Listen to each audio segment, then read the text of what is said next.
السلام عليكم، كي داير يا اخوان؟ صافا كلشي مزيان الحمد لله. معكم اخوكم مراد.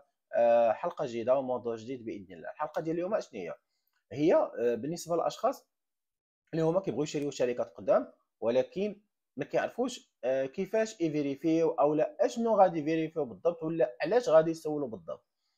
هانتوما باختصار، اي واحد مثلا بغى يشري شي شركه ضروري خاصو يفيريفي واش الشركه عندها شي كريدي ولا لا، واش عندها شي شيكات خارجين ولا لا، واش عندها شي كونط مفتوح في لابونك ولا لا، واش عندها شي ضرائب ولا ما عندهاش. يعني هاد الحوايج هادو ضروري خاصني نفيريفي هاد الحوايج هادو قبل ما نتوكل على الله ونشري واحد الشركه، الا في حالات الا كنت غادي نشريها من عند شي واحد يعني ثقه، يعني شي واحد فريمون من العائله اولا شي واحد شي صديق ديالي وصديق ديالي مزيان يعني ثقه، يعني اولا شي محاسب انت طايق فيه بحال هكايا.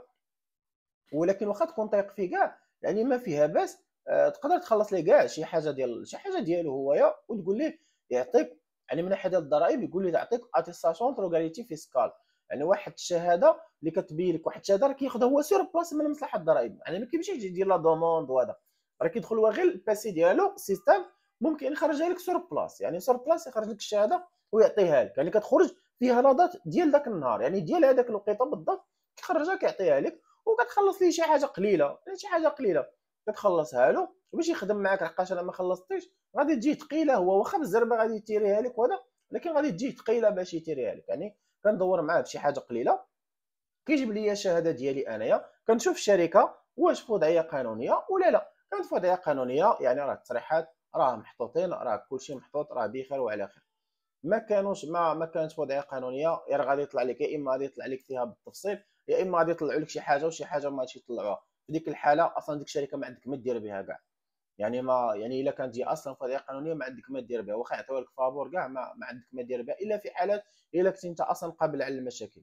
وبالنسبه للكريدي مثلا والشيكات، هادو خاصك تشوفهم او نيفو ديال بنك المغرب، يعني ضروري خاصك تفيريفي هاد من الناحيه ديال الشيكات مع الكريدي. بالنسبه للشيكات مع الكريدي راه ما كتكونش عندك مشكل انت، ولكن تتكون عندك مشكل عند الجيرون الاولاني وعند الشركه اللي خديتي انت، يعني شركه تتولي ان بي يعني انترديت شيكي، تتولي انترديت كريدي، وانت الا كنتي واخد الشركه مثلا على حساب كريدي يعني كتولي انترديت كريدي.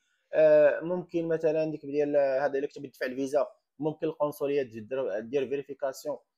واصلا انت الا كنت بتدفع الفيزا بعدا اصلا خاصك تحرك الكونت ديال الشركه، والكونت ديال الشركه تبغي تحرجو يعني غادي يديو لك الفلوس من الكونت. يعني المهم الشركه خاصك تفيريفيها، كنتي عارف تفيريفي الشركه راه مزيان، ما كنتيش عارف راه غادي تجي المكتب ديالنا حنايا يكون فيريفيو لك واش عندها هاد المشاكل ولا ما عندهاش. غير هي بالنسبه للمكتب ديالنا ضروري بطبيعه الحال غادي تخلص لهم الاتعاب ديالهم باش غادي يفيريفيو لك، اولا كتقدر تفيريفي راسك، اولا الا كان عندك شي محاسب هكايا شي صديق ديالك، اولا كان ديجا انت عندك المحاسب ديالك هو نيت راه ممكن يتكلف لك ياك ويفيريفي لك. ونتمنى تكون استفدتوا من هذه الحلقه هذه، والسلام عليكم.